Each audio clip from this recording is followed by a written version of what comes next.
मेरा नाम अब्दुल रऊफ है। मैं हुसैनाबाद का रहने वाला छोटा जिहा काश्तकार 7.5 एकड़ मेरा रकबा है ते नर्सरी ते पौधे इनका मैनू बड़ा शौक है ते हर एक नू चाहिए लाना ते अपना अजाफी जिहड़ा है तुहानू पैसे मिलणगे इहदे।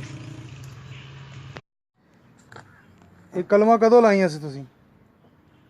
आ कोने दे नाल ही मैं तो लाइयां जेहड़ा कोना ਕੋਈ ਟਾਈਮ ਦਾ ਕੋਈ ਪਤਾ ਹੋਵੇਗਾ ਵੀ अजे हुण 2 ਮਹੀਨੇ 3 छावे लगे 2 ਮਹੀਨੇ 3 ਮਹੀਨੇ ਕਿੰਨੇ ਦਿਨ ਹੋਏ?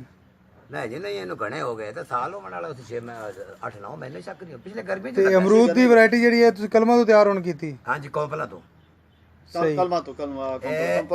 आ गुला कट के लाया ਅੱਛਾ ਛੋਟਾ ਛੋਟਾ ਗੁੱਲਾ ਕੱਟ ਕੇ ਲਾਇਆ, गुला कट के लाया शापर थले ग्रीन किया ਗ੍ਰੀਨ ਸ਼ਾਪਰ ਥੱਲੇ ਲਾਇਆ ਸੀ हाँ जी छां ते ਛਾਂ ਤੇ। क्योंकि गर्मी आई ना ਉਹਨੂੰ ਕੋਈ ਚੀਜ਼ ਤਾਂ ਨਹੀਂ ਲਾਈ ਸੀ ਤੁਸੀਂ? कुछ भी नहीं मैं अंगूर नू जेड़ा है ना ये लावन लग्या मैं लाइए दालचीनी का पाउडर ਅੱਛਾ ਇਹਨੂੰ ਕੋਈ ਚੀਜ਼ ਨਹੀਂ ਲਾਈ ਅਮਰੂਦ? कोई चीज नहीं लाई ਮਤਲਬ ਤੁਸੀਂ ਗੁੱਲਾ ਕਿ ਦਿਖਾਣਾ ਕਿਹੜਾ ਕੱਟਿਆ ਸੀ?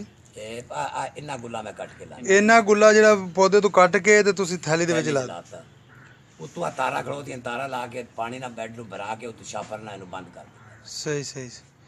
ਛਾਪਰ ਕਿੰਨੇ ਦਿਨਾਂ ਬਾਅਦ ਖੋਲਾ ਸੀ? शापर मैं खोलना 1 महीने बाद ਹੂੰ। अगे नहीं ना ही पानी देना है।